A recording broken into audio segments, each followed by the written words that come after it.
Alright battlers, welcome back to a brand new Forest Cup video. In today's video I have Season 1 and 2 Ace and Rank 10 Battler in the Go Battle League Linden Ryu, Season 2 Ace MD Difiore, and our special guest for today is ShinyHunterBen, a Season 2 Elite Trainer and Rank 10 Battler in the Go Battle League. Let's get into this Forest Cup discussion.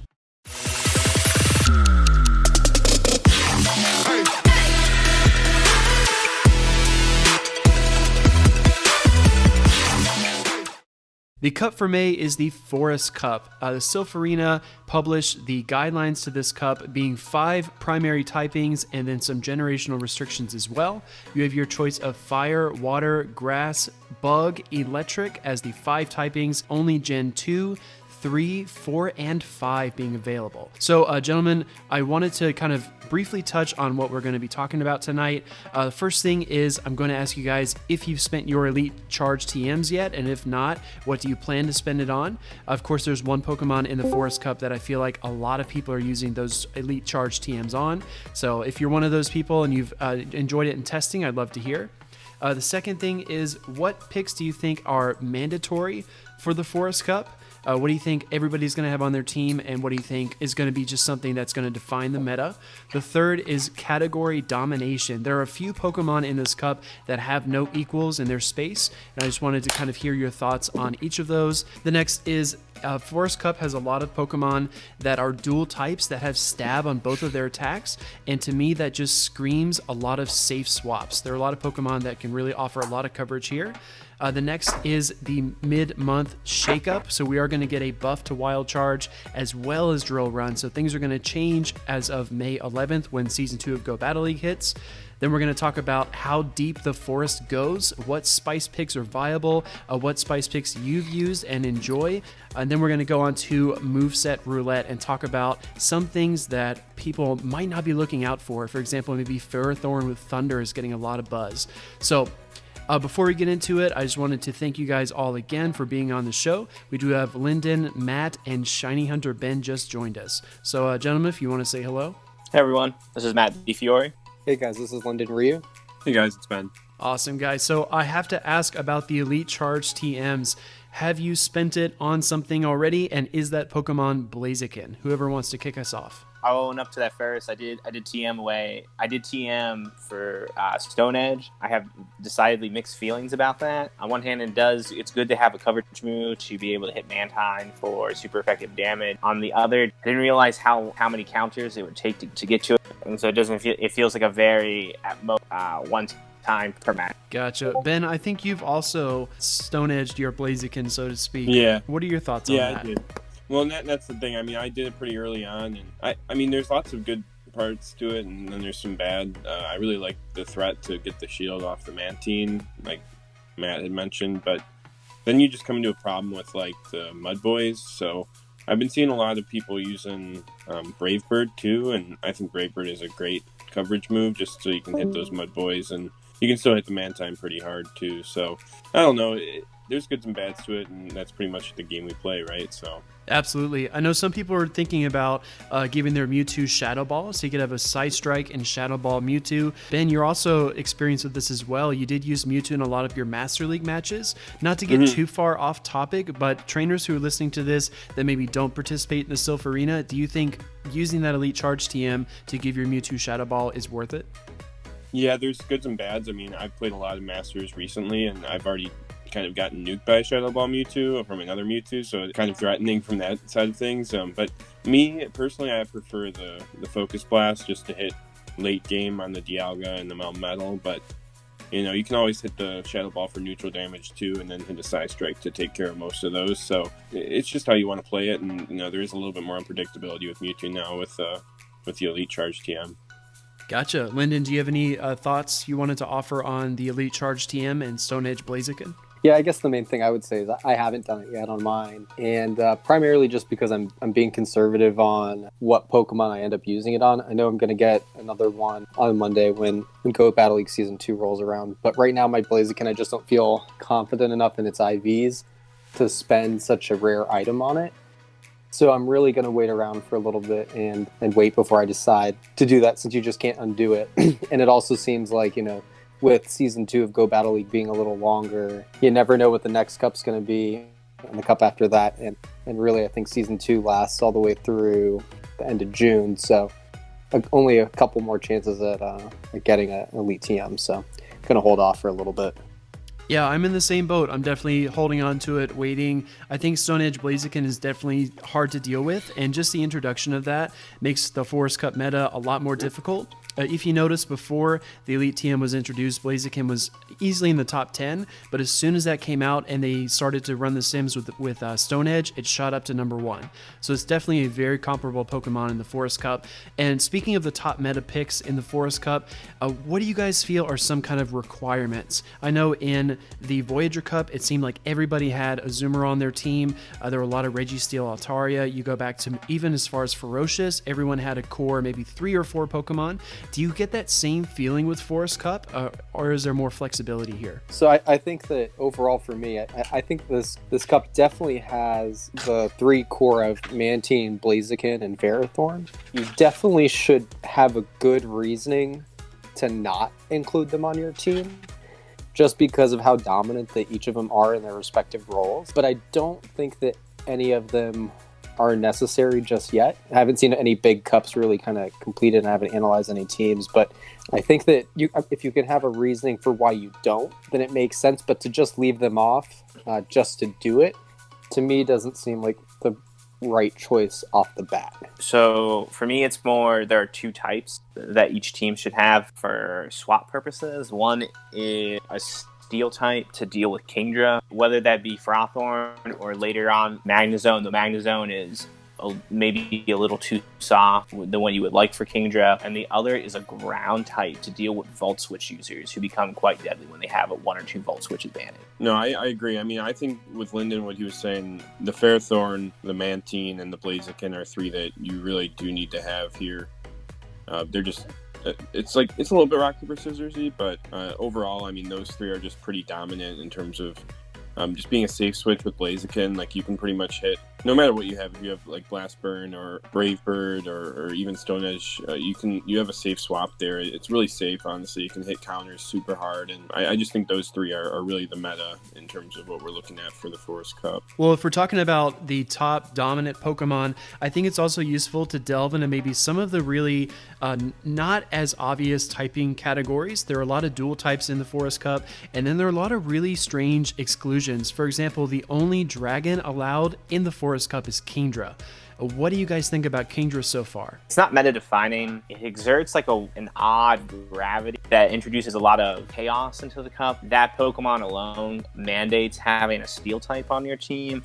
In this case, it's most likely going to be Ferrothorn because it resists both stabs from Kingdra. Really, Thorn is one of the only few safe counters that can even get double debuffed and still win that matchup. Though, because Kingdra just introduces so much randomness into the meta, I don't know how healthy it is for the meta because of how much it leaves the chance to flip a matchup one way or the other. I don't think Kingdra's too much of an issue, personally. I mean, the counter users deal with it pretty well, to be honest. I mean, even like a Stone Edge from a Blaziken. I mean, you can even hit a Blast Burn on a Kingdra, and you can almost, I'm pretty sure you can like counter it down after that if you land it. So, I mean, I think it's too squishy, and even the rankings kind of show that a little bit too. Kingdra, I mean, I haven't even seen too much Kingdra in my tournament so far early on here.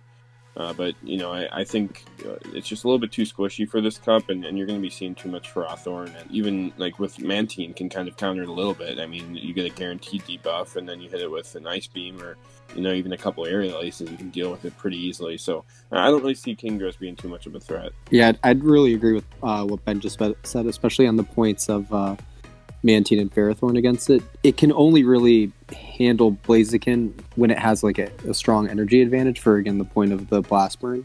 So, I mean, I think that you definitely want to build a team that can check Kingdra, but I don't think you need to designate a couple guaranteed counters for it. I think rolling with some luck on one of your matchups in your tournament, and maybe you won't even see a Kingdra as you come across. But I think that just understanding that having one good counter for it And then having that, if that's the biggest hole on your team, then I think you're in a fine spot. One of the best Pokemon in Great League is Azumarill. It's also the only fairy that's allowed in the Forest Cup. Is this finally a cup where Azumarill is not going to just find some way to rise to the top? I mean, there seem to be threats everywhere between grass types, Galvantula. There's just a lot of dangers for Azumarill out there. Do you guys see any Azumarill play besides its obvious ability to counter Kingdra? I see play for it. I mean, my team's pretty weak to it, just to be honest. I mean, I've only played in like 8 ranked matches, and I've lost 2, and they're both to Azumarill teams. So they brought Azumarill every round, actually, that we played, and I've been having some trouble dealing with it. If you have a hole for Azumarill, you're going to see it, and it's going to be a problem. At least that's what I've seen. I kind of hope that it doesn't become super popular or super meta, just because it's kind of refreshing not to have a ton of the same old Pokemon that we've been using before in this cup. You know, this cup in general kind of feels pretty fresh with the variety of different things, but you know, it always ends up rising to the top as a very common pick. Almost everyone already has one built, so again, I wouldn't be surprised if it ends up kind of towards the end of the month becoming super popular. If Azu finds a way by the end of this to get 10+% usage, that may be it's like one of its crowning achievements. That it's just its bulk and its cup and its coverage allows it to always find a way. I just keep coming back to Twilight. Season 1 Twilight, despite being such a poison focused meta, it was like one of the top picks in that, despite counters being everywhere there. So yeah, I wouldn't be surprised if somehow Azumarill found a way. Guys, I do want to touch on grass types. We've already mentioned its name probably 24 times, but in terms of top grass types in the Forest Cup, Ferrothorn really seems to hold the crown. Matt, if you want to take the lead on this, I always value your grass insights. I know you've studied this meta a little bit. You've looked at Meganium, maybe even some other choices, even Razor Leafers. Where do you think grass type stands, and how does Ferrothorn keep that crown throughout the month? So grass types, this may be the first meta where grass types are eligible, where you can run a double grass team and still and be quite competitive. Usually grass, it's more of a specialist. It's a hard water counter, but it's a poor type offensively and defense. With the weakness of fire types overall, Ingo, combined with the fact that 2 of the types that grass checks, electric and water, are so prominent, that really allows grass types in general to stick out. Ferrothorn is generally like a Swiss Army knife, it feels, because of its variety of coverage. It checks water, checks other grass types, and it checks a number of the bugs, where the hole that's a little annoying, especially on the team building side, is it doesn't check all the electrics that you would want it to check, specifically Ampharos. That niche alone allows other grass types to stick out. Meganium's it has a lot of difficulty in the Mantine matchup, allows it to check all the electric types, while also still being a pretty solid check to water types, while Sunny Cheer sticks out as almost like a quasi fire type that's able to check other grass and also check steel types as well with access to Weather Ball. And of course, lastly but not least, Jumpluff carves out its niche by being one of the few flyers in the meta to act as a side grade / backup to Mantine, since they have different sets of cover. While Credilli is a weird beast, when you're a grass type that takes neutral damage from water and you want a grass type on your team to check waters, it's just not solid enough, solely because it takes that neutral damage from water instead of resisting it. I do want to put out a love for Breloom, because I've been loving it. If you don't prep for Breloom, it'll wreck your team. I haven't heard anybody talk about Breloom yet.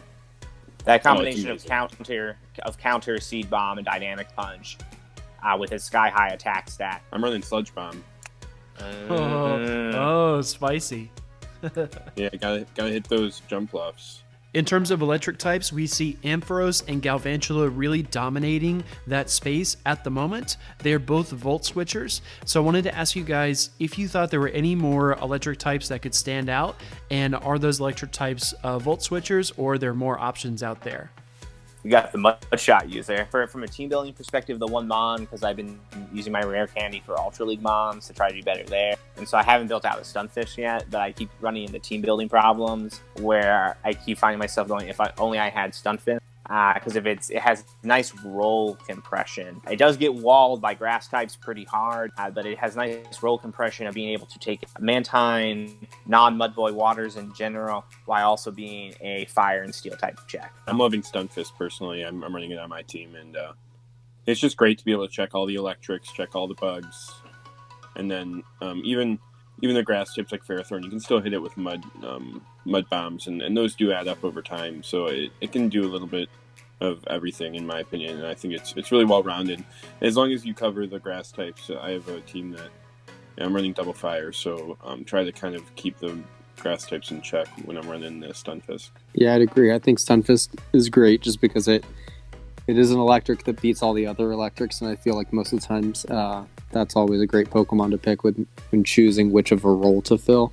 As there are other electric types that we are going to talk about in a few minutes, things like ZEBSTRIKA and Manectric, so definitely stick around for that. I don't want to spend too much time in the typings category though, so we're going to move right on to fire. Blaziken is at the top of the fire rankings here. I wanted to ask you guys, is there any room for anybody else to come in here and kind of be a dominant fire type, or do you think that role belongs to Blaziken only? I'll add, so since I just said that you could have two grass types on your team and be fine, I also think in turn you could have two fire types and probably be in a fine spot. Sunny Castform is a great Pokemon. You know, it can just shoot off those weather balls really fast, so I think that's a great one to consider if you want to go the route of two. And the coverage with the Solar Beam is always a plus when you get late game and they don't have any shields and you come across a Quagsire and you have a bunch of energy. It has the perfect coverage move. I think Heatmor is actually ranked in the top maybe 25. I might be wrong on that, but I do think it has an interesting moveset with the Fire Spin, Power Up Punch, and Thunder Punch. Theoretically, you can Fire Spin down the grass types and then Thunder Punch things like Mantine. Do you guys think there's any play for maybe some of the spicier fire types like that? Yeah, Heatmor is probably the one that could break through because at least it has the lone decent fire fast move and Fire Spin. I haven't used Sunny Castform myself, but my understanding of why it works is a combination of its bulk and that weather ball. It doesn't take too long to get the weather ball specifically. In the Forest Cup, there's so many dual types. Things like Jumpluff, Crustle, Cradily, Galvantula, Scolipede, Magcargo, and more. And all of these Pokemon have a really unique thing that I haven't seen in a cup previously. That is that all of their attacks have stab. So you have things like Jumpluff that can come in with the Energy Ball and the Aerial Ace. Things like Crustle with the Rock Slide and X Scissor, and things like Linoon operate as a good kind of safe swap in certain situations, but it doesn't hit very hard. And where this cup kind of differentiates itself to me is that all of these Pokemon have such great coverage and they're all going to hit really hard. Do you have a favorite safe swap, or do you think that any of these are going to really stand out as the meta develops? So for me, I don't have like a designated safe swap on my team. The closest I get to is if I don't see a ground type on my opponent's team, tend to try to use Galvantula as that safe swap to try to get that 1 to 2 Volt Switch advantage. Yeah, I'd add that, Jumpluff's pretty nice, especially with being able to generate energy so fast. Magcargo I hadn't really thought of, but again, could have some interesting play potentially. It hits so weird. There's tons of them, like you listed out all of them. I mean, and again, it really will depend on your opponent's team comp, but I think if you have a well-balanced team, just about anything could really end up being a good safe switch. I think probably every team will end up having one against an opponent. Yeah, I think Crustle, I've had some success with the safe swap early on. Blossom has some upside too, when you can just nuke people with return and get to it so quickly. Blaziken I've been loving as a safe switch because the counters add up so quickly, and enough. I mean, when you switch into something, you're going to get to that Stone Edge eventually, whatever comes into you. So there's a bunch in this meta, but again, there's a lot of rock paper scissors to it, so you can't get hard countered. With how much the meta is kind of Blaziken, Mantine, Ferrothorn. Can be a little bit difficult in terms of finding a safe switch. On May 11th, Season 2 of the Go Battle League will begin, and there are going to be some move changes. Niantic has announced that Wild Charge is going to get a damage increase, whereas it will also debuff your defense, making you a little bit weaker, so kind of like a close combat scenario. And then you're going to get a buff on Drill Run as well. So in terms of Wild Charge, you have a few select Pokemon in the Forest Cup that have that move. ZEBSTRIKA, Magnetric, Electivire, and Magnezone all stand out. And for Drill Run, all you really have there is a Scavalier. Do you guys think there's going to be any play for these Pokemon once these moves get improved? Or do you think it's maybe not going to affect the meta as much as maybe people believe at the moment? I think that Magnezone's definitely going to have a lot of play, especially with the dominance of Mantine. I think that Magnezone just is really something that everyone should look into. And, all the electrics have such high attack, so hearing what Wild Charge is going to be dealing more damage is kind of just scary to think about. So I think that it's going to be kind of nuts. Yeah, I've used some ZEBSTRIKA too, and it's a bit fascinating as a potential pick here. I mean, it beats Ferrothorn, Mantine, Galvantula, pretty much straight up, and I think with Wild Charge it beats Azumarill too. It's just crazy how good it is, and I don't see a lot of people picking it, but that coverage and the Wild Charge buff is going to make it even better. Yeah, ZEBSTRIKA, it may not be ranked that highly even after the Wild Charge buff, but it's a nice gap filler for its ability to beat both waters and have a coverage with the deal with the grass type. When you have a safe swap that can take down Mantine and Ferrothorn in the same breath, it's really kind of amazing. I am running Discharge on my ZEBSTRIKA right now, but once it gets Wild Charge, it's just going to get better. So whereas Discharge doesn't one-shot a Mantine, that Wild Charge almost definitely will. It is a close combat clone, exactly down to the stat. That 100 damage for 45 energy with the double defense. If the bustedness of close combat hasn't quite lived up to the hype, this will not be that case. The Wild Charge will definitely come across as busted at times with just the sheer damage output. If you want to keep up to date with all of these move updates and how they affect the meta, head over to pvpoke.com. Matt always updates everything as quickly as he possibly can as soon as the updates come out. It's probably the best resource that we can point you to in terms of Silph Arena content and just getting prepared for these tournaments. We are approaching kind of the end of the meta discussion. We're going to talk about just a couple more topics and then kind of open it up to final thoughts. I wanted to ask you guys, how deep do you think the Forest Cup goes in terms of meta picks and spice picks? For example, my friend X Factor actually went 5-1 in an early Forest Cup tournament, and he had both Heatmor and Gastrodon on his team. I know there's a lot of play for Vespiquen with Air Slash as well, and then we might even see the revival of the hated Trash Wormadam from Toxic Cup. How do you guys feel about the spice picks, and is there room for them on your Forest Cup teams? I think the meta is very deep. I think the top three of Mantine, Blaziken, and Ferrothorn are all very important. But I think if you start looking deeper, there is space on just about any team for a spice pick or two. Again, just because the top three have such good coverage for each other. So, I'd say look deep, see what's out there, see if there's any Pokemon that you just feel really comfortable with, and look at them. Again, Gastrodon looks interesting with the body slam spam. We talked about Macargo earlier, Vespiquen. So, I think it's kind of interesting. Yeah, I think Breloom qualifies as a sleeper pick, and I've been loving it. Wormadam, I think, can be great. I've seen a lot of winning teams with Wormadam, too. I've seen, Quillfish, too. Let's see, what else is there? I've heard Macargo getting some love, and, Ludicolo as well being a play. Ludicolo has some crazy coverage, too, so I can see how that could be kind of a safe swap type of play with it. I'm happy to hear that there's of such variety, as my early experience with Forest has been centralized but kind of chaotic meta where no matchup seems too safe. It's either bait dependent or easily overcome with an energy advantage one way or the other. Guys, I'm really loving Durant in my early testing. I think we can't get enough steel in the Forest Cup, and Durant has been really fun. It does well against Kingdra, and just the bug bites are so oppressive. Once you get a little bit of an energy lead, you can just start firing off those X scissors.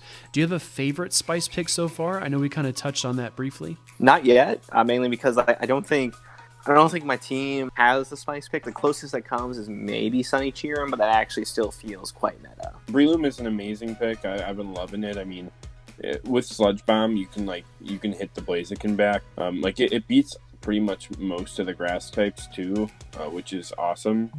It beats Meganium, it beats down Cradily, even things like Quagsire and Stunfisk, really give it a problem. And that's kind of why I was using Breloom, because I thought the Stunfisk and the core with Ferrothorn, I thought I could be seeing that a lot. And Breloom it pretty much walls both of those completely. So I've been loving it. I'm running double fighting with Blaziken as well, and I run into a lot of teams that aren't prepped with Breloom, because Breloom can even beat Galvantula as well. So it really does a lot, and I've been loving it personally. I think Sunny Cherim is nice. I also think Trash Marmadam is a little interesting.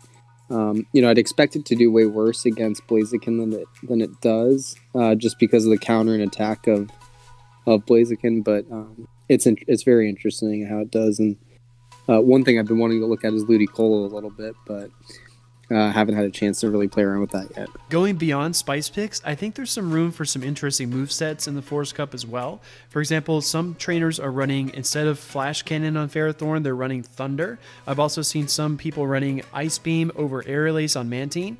Do you guys have any kind of maybe Spice Pick moves that you've been enjoying so far, or do you think there's room for that on your team? So I looked into Thunderthorn at the beginning of my research. You do become a hard Mantine counter. And the main trade-off, if you go the Thunderthorn route, you become far less of a grass type slayer. But in terms of meta-relevant matchups, it's mainly just the Meganium you lose. But you will also lose to random spice picks such as Aerial Ace or Shadow Ball Celebi is another loss you pick. And without Flash Cannon, you do lose to the Trash Worm. I think that this cup does have a little bit of RPS elements to it, but I really think that the movesets are what will change this cup from being just pure RPS. Just simply because you have to anticipate what your opponent might be running on there, and counting is really important to kind of gauge what the counts are going to be for each of the different movesets that they could be running. Each of these things impact the mirror as a result, and then also again it can change the RPS flow that could come with it. So I'd say that I think that's probably an interesting part about choosing your movesets and making sure that you understand how it impacts the mirror, and when you're playing against someone, try to understand the counts so that you have a guess at what they might be throwing at you. Yeah, I've been only seeing Thunder Thorns in my tournaments, really exclusively. No Flash Cannons from my experience so far. Interesting. I have been running Ice Beam on my Mantine, and it does help me against Jump Luff because a lot of trainers just expect the Aerial Ace, and then you hit them with the super effective Ice Beam, and it's essentially a one-shot, being a grass and a flyer. So that's been pretty useful for me so far, and it does help you a little bit against Kingdra as well. Yeah, I was just going to say, I've been running Aerial Ace. It's a lot of similar coverage as Ice Beam, but you can just get to it quicker. So I think you actually win the mirror with Mantine. They have Ice Beam versus Aerial Ace, so that's just something to keep in mind. Just like Lyndon was saying, you got to keep in mind how you change your movesets and how they affect the mirror matches. So we are towards the end of the meta discussion. I hope you've enjoyed this episode. We are late in the Silph Arena season. I think we only have, 2 more cups left. It's been a long season. I feel like some trainers are starting to feel a little bit of fatigue, definitely with these new cups every month, but I think the Silph Arena team has done a great job keeping these metas fresh. Besides the dust investment and the obvious time we have to spend learning these metas, I think it's been a really fun season. So I hope you enjoyed this discussion. Guys, do you have any final thoughts about the Forest Cup? Anything that we didn't talk about that kind of you've been noticing over the past few days, or kind of any burning questions you wanted to ask the other panelists here? So the difference in calendar can be easy to forget, but we are at the 8th cup of the season. So we've already reached the number of cups that we had all of last season. I definitely feel and can relate to players who have that, starting to have that fatigue set in, mentally have reached what we think is the end of the season with 8 cups, but still got a couple more. Beyond that, I don't really have too many burning questions with regards to Forest at the moment. feel okay of it. I do have a curiosity of just how much spice picks and role players will be important. I think to speak on Matt's first point about just being the season feeling long and kind of some people being ready, I think an important reminder is to just remember that we're all playing this for fun, and really that's the main reason that we're doing it. So just if you ever feel yourself getting frustrated, just remember that, hey, life's going to be the same whether you win or lose, and so just have fun and remember that that's why we're doing it. When we're not getting to do in-person tournaments as much and see each other and kind of have the laughs that go along with the tournament, it can be a little tougher, but I'd say remember that. And then also I think your teams probably will be decided by your spice picks on how successful they are, potentially opening up more holes on your team by having it. In my team building so far, I've felt comfortable a couple different times with only 5 Pokemon, but as soon as I add a 6th, for whatever reason it is, the weaknesses of that 6th end up making my team overly weak to something I don't want to be weak against. So I think just making sure that you remember and choose good spice picks, kind of filling the roles or seats of 4, 5, and 6 on your team, I think are very important. So I'd say that's probably my final thought on this cup. Yeah, I mean, I love this cup. I think Silph did a great job with it. 4 or 5 type metas are perfect in my eyes. At least it's not open again, so there's a little bit more strategic, at least I think, strategy involved in team building and whatnot in terms of like mind games and whatnot. So I think they did a great job with this cup, and I'm really just looking forward to 2 more great cups and to finish out the season, probably in August with another like mirror style month where we get to choose our own cup. So I'm looking forward to the rest of the season for sure. Awesome. Gentlemen, thank you so much. This has been Linden Ryu, Matt Difiore, and Ben, ShinyHunterBen, as some people call him. Gentlemen, thank you again for coming on the show. I hope if you were listening to it, you enjoyed the episode. I hope you learned something, and let me know what you thought down in the comments below. I will leave all of the social media links for these guys in the description if you want to follow them on Twitter. And yeah, I think that's a wrap. Thanks for having me on. Thank you, guys. Pleasure to be on. Thank you.